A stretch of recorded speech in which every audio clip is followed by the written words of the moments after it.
And I've been saying this over and over, but when I say it, I'm crazy. Joke law.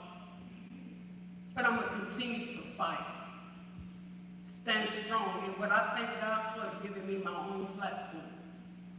That I ain't got to go be a part of nobody else's stuff. God allowed me. Then it went from me doing each one reach one, help save a life. Teaming together to make a difference. Nobody supported. Then it went to the street. Then I started Boss Up to Be Fearless. And what Boss Up to Be Fearless is? Miss Carol. Boss is excellence and outstanding. Walk in. Thank you.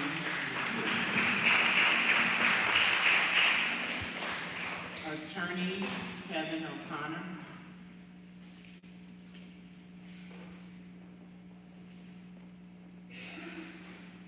Good evening, everyone. I'm Attorney Kevin O'Connor. I'm a civil rights attorney. I've been hired by the Nelson family. There's more to this story than all of you need to know. But first and foremost, I only represent people that push for peaceful protest, that push for peaceful response to resistance to people being mistreated in the community. And anybody that stands by this family is going to honor that request. I appreciate that we heard from a trial. I too am a trial lawyer. What you learn as a trial lawyer is that the little bit that you're hearing, you got to peel back that onion. There's much more to this story that nobody's really heard. What happened on 10/20, which was last Thursday, is the end of the story. The beginning of the story starts back on September 29th. On September 29th, this young man, Michael Nelson, was in class with this same teacher. That he was on his phone. Other kids were on the phone. The teacher said, you got to leave the class because you used your phone. Understood. A lot of kids do it now. They make that mistake. As he's exiting the class, he didn't pick up his books. So this wonderful teacher decided to grab his book and throw it at him and hit him in the leg. That's called battery under the law. We can ask our trial lawyer at the end of the thing here. But what's more disturbing is when he went back in and he was in front of the assistant principal, I think that name is Mr. Turan, I believe is the name, because he contacted the mother.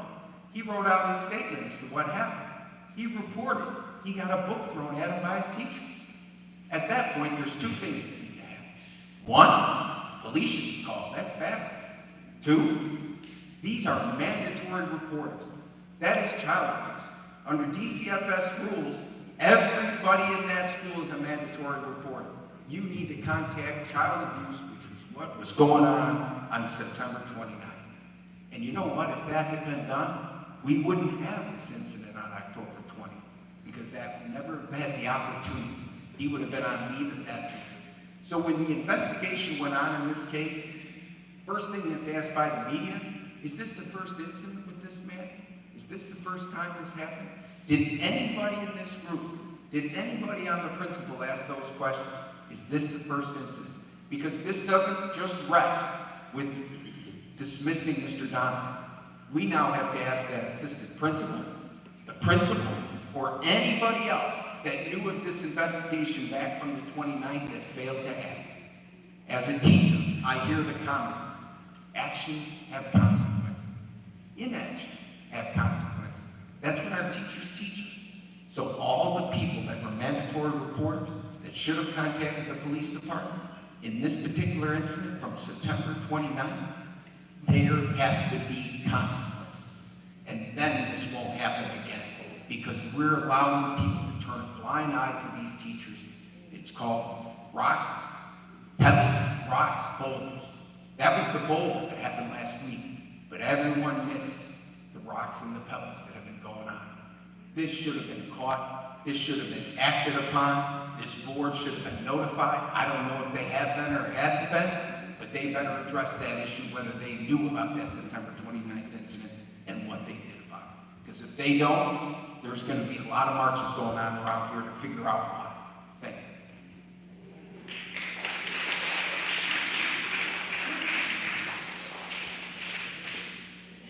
Travis Miller.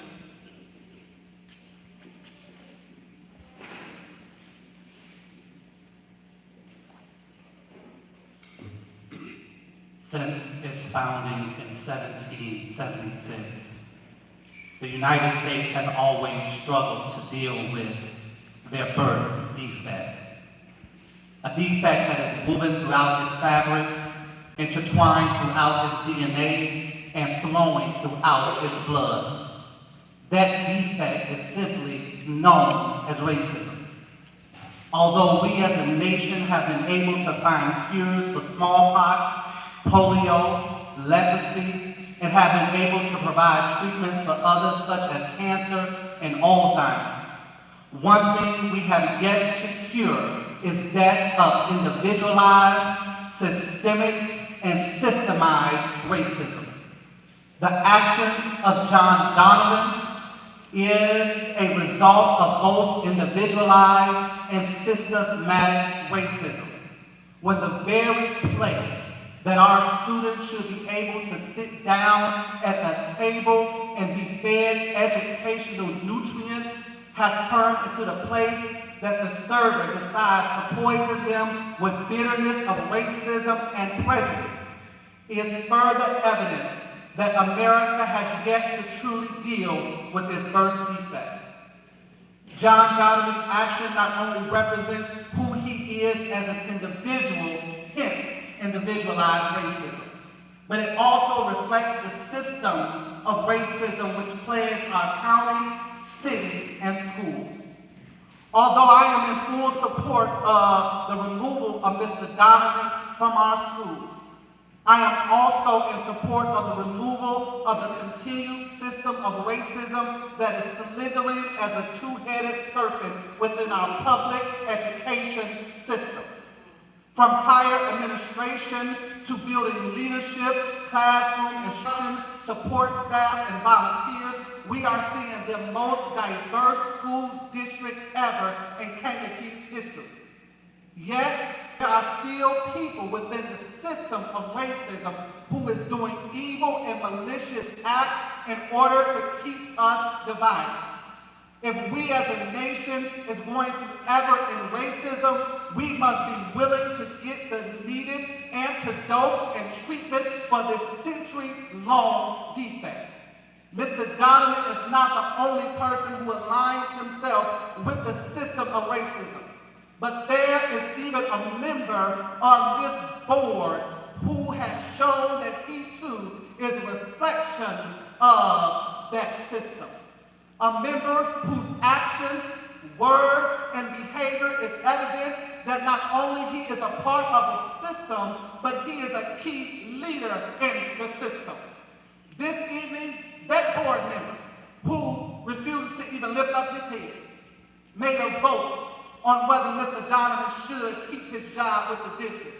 As a matter of fact, he made the motion on that particular action item. It's a shame before God, the show that we put on in front of the cameras.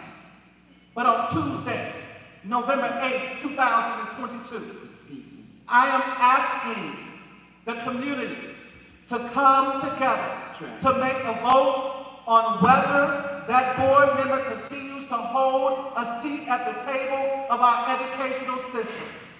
Just as we hold one accountable for his actions.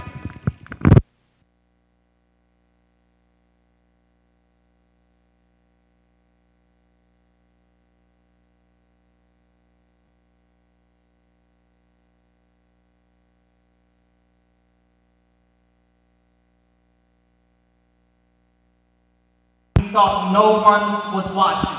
So to the young man, no matter what they call you, never forget, you are the descendant of kings and queens, and you are a king's kid. Thank you.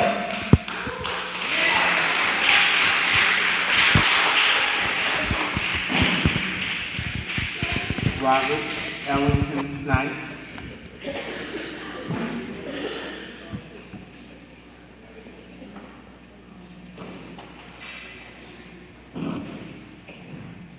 To the Honorable President of the Board, to the distinguished members of the Board of Education, and to Dr. Walters. And I even go one step others to not the sins.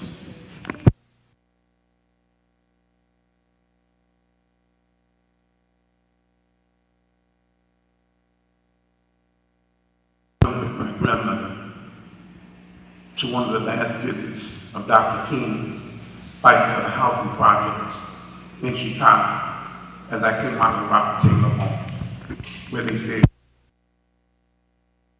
drugs or in jail. My mother died and I went to Ole Miss. So I know what it's like to experience racism. As a county board member, as a director of the Kankakee County Operation Push, as a lifetime member of NAACP and the president of African American Group Association, I give you this. Dr. King said, darkness cannot drive out darkness, only light can do that.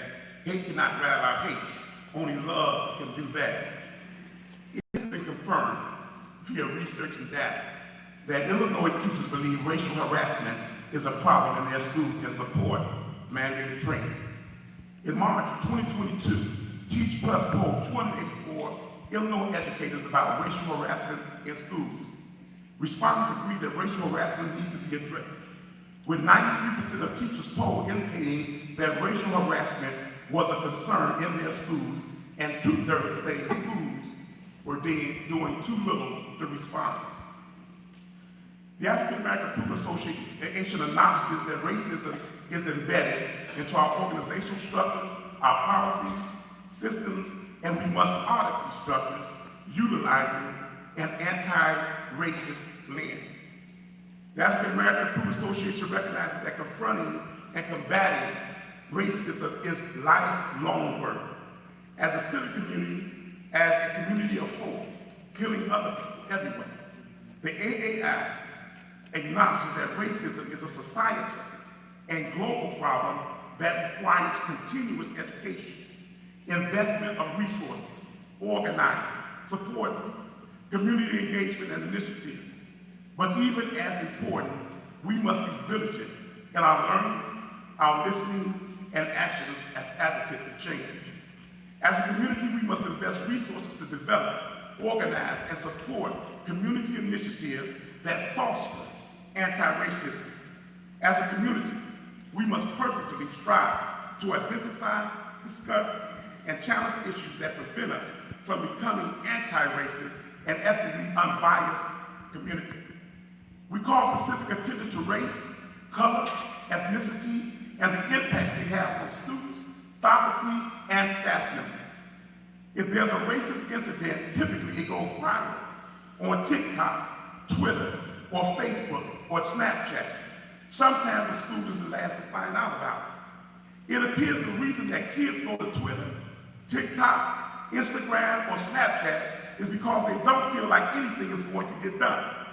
So students utilize the social media outlet for exposure because they feel like this is the fastest way to get justice. While I understand their point of view, as a district, as a community, and as parents, we must never cease to seek out and listen to our people of color, students, faculty, and staff to understand their experiences in our district. Tonight is a teachable moment for everyone in this community. All of us are guilty of not doing enough, ignoring or kicking the can down the road. This must stop. Racism hurts, but we must work together to heal the hurt and serve racism as eviction notice in our district, in our city, in our county, in our state, and in our country. The Board of Education, I applaud your efforts. But where do we go from here? It's not fair enough. Because I'm under information, if we find one, then there's others. So as a result, we need to not stop here. This was a wake-up call. It rang the alarm bell. But we as a community must stand together. Preachers, in your absence, need to be here. Civic leaders, in your absence, need to be here. The people of our community needs to be here. We cannot fight alone. Mr. Snipes, your time is up. Thank you.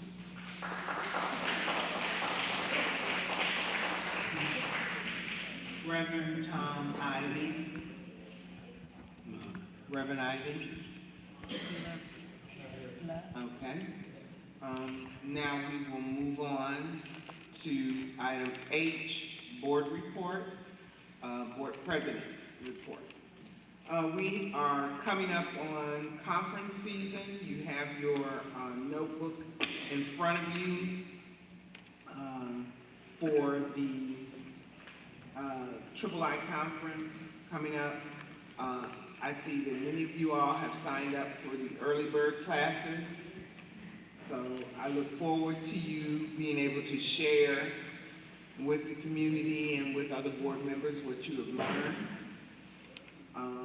And that's all that I have for my report. Mr. Jess Gavin, do you have a finance committee report? Yes.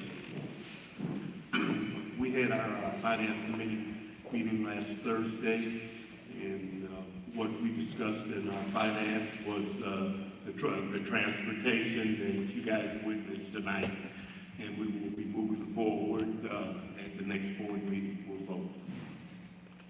All right, That's it. thank you. Item I, consent agenda, action items. Can I have a motion to approve the consent agenda? So moved. Moved by Boland, is there a second? Second. Second by Williams. Are there any questions? Madam Secretary, would you please call the roll? Gavin, Yes. Johnston, Yes. Barrett, Yes. Williams, Yes. Archie, Yes. Bolin, Yes. Wells, Yes, and the motion carries. We're on to item J, new business classroom parent communication at junior high and high school.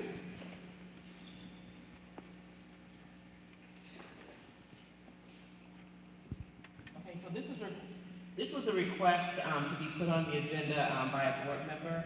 And so I know that one of the concerns coming from a number of parents in general is that the communication going to parents around how students are doing on a daily basis, a weekly basis, what are their exact grades at that time has been a struggle for many of the parents.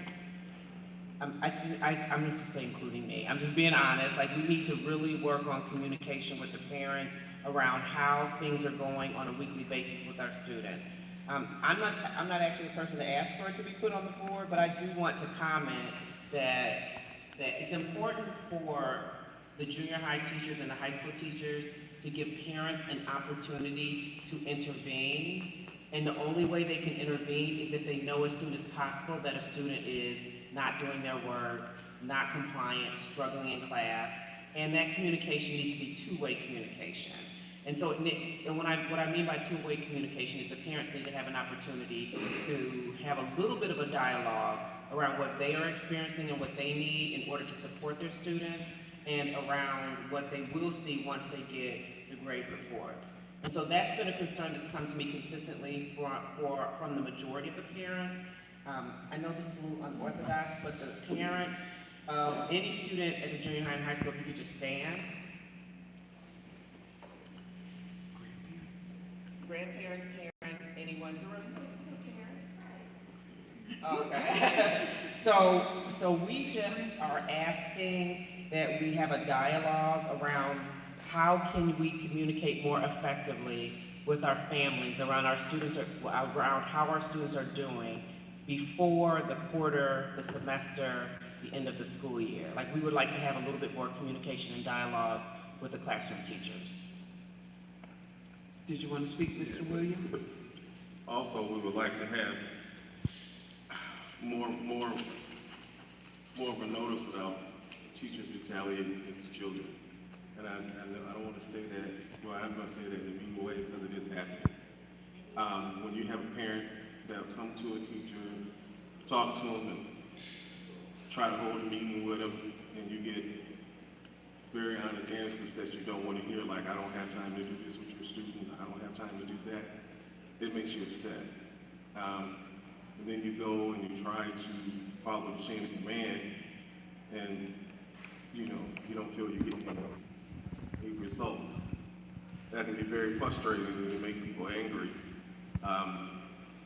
And then all you hear is it's the student's fault, it's the student's fault, it's the student's fault. And also some things you're hearing and I'm hearing is that if they can't do it right now in high school, how they gonna get to college? Well, you know your children. They're gonna need help in high school and they're also gonna need help when they get to college. So we can't have that mindset of they, you know, they're not grown. They're children. So we have to dismiss that mindset and take that little step forward as to communicate with the parents, especially when the parents are coming to you. You're not calling them, they're calling you. They're coming to the school to talk to you. To have a little bit more concern and a little more compassion with their children because it's happening. You know, people, you know, they don't want to say it, they want to quiet because this is like teachers are heroes and a lot of them are, but there are a couple of teachers that just don't do what they're supposed to do. You know, and the last thing you want to find out is that my child took a class last year, and you go to the end of the year, they say they were all okay, and then when they start school this year, they're being told they have to take the class over again. When you're behind, when you didn't do well on 6 assignments, they could have went to summer school and fixed those 6 assignments. And again, when you follow the chain of command, and then all you hear is student, student, student, student, student, and did you check their stuff? Well, you know, considering both parents, what their job is and what their position is, yes. Considering that the parent came to you, yes. And then the ultimate insult is you're in a meeting and they ask you, well, do you even know what it is take for your child to graduate and your child to all 8 classes?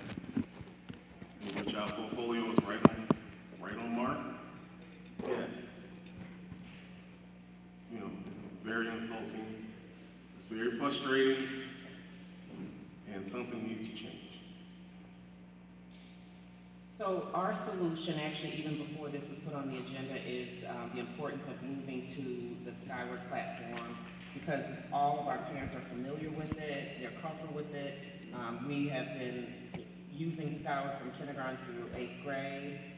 Slate was an interesting way of understanding what our students were doing, but I don't think it's necessarily been very consistent.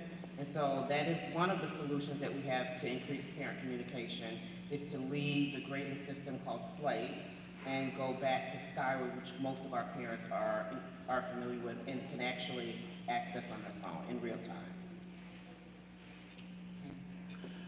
All right. If that's all the discussion around that, anyone else? No? All right. We have a FOIA request, which is in information and proposals, and then our calendar notes. October 26th, we have board training with Dr. Fisher at 5 p.m. at LCC. So let's be on time for that so that we can get the full benefit of it and continue our work in our equity training. November 8th is election day and there is no school that day. November 11th is Veterans Day. November 14th is the next school board meeting at Steuben Elementary at 7 p.m. If there's nothing further from the board, can I have a motion to adjourn? So move. Moved by Gavin, is there a second? Second. Second by Johnston, all in favor? Aye. Aye. And this meeting is now adjourned.